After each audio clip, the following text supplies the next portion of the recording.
উত্তর জেলার চোরাইবাড়ি ও কদমতলা থানায় দেশের প্রধানমন্ত্রী সহ 4 হাই প্রোফাইল নেতার বিকৃত ছবি ফেসবুকে শেয়ারের অভিযোগে মনসুর আলী নামে এক যুবকের বিরুদ্ধে দুটি পৃথক মামলা দায়ের করা হয়েছে।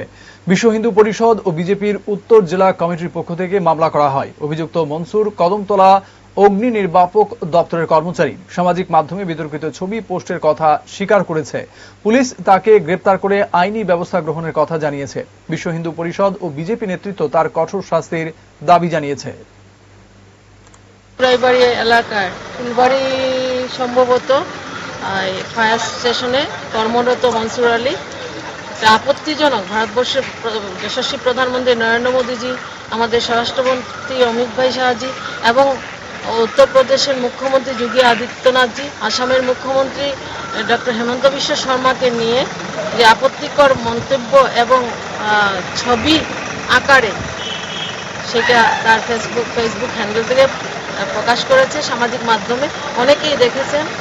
তো আমরা উত্তর ত্রিপুরা জেলা কার্যালয়ে ছিলাম, তখন আমাদের যুব মোর্চার ভাইয়েরা এবং আমরা যারা ছিলাম আমরা তৎক্ষণাৎ চলে আসি। এখানে এসে সবাই মিলে একটা মামলা দায়ের করা হয়েছে এবং প্রশাসনের কাছে অনুরোধ করা হয়েছে যে তৎক্ষণাৎ যাতে যথাযোগ্য ব্যবস্থা গ্রহণ করা হয়।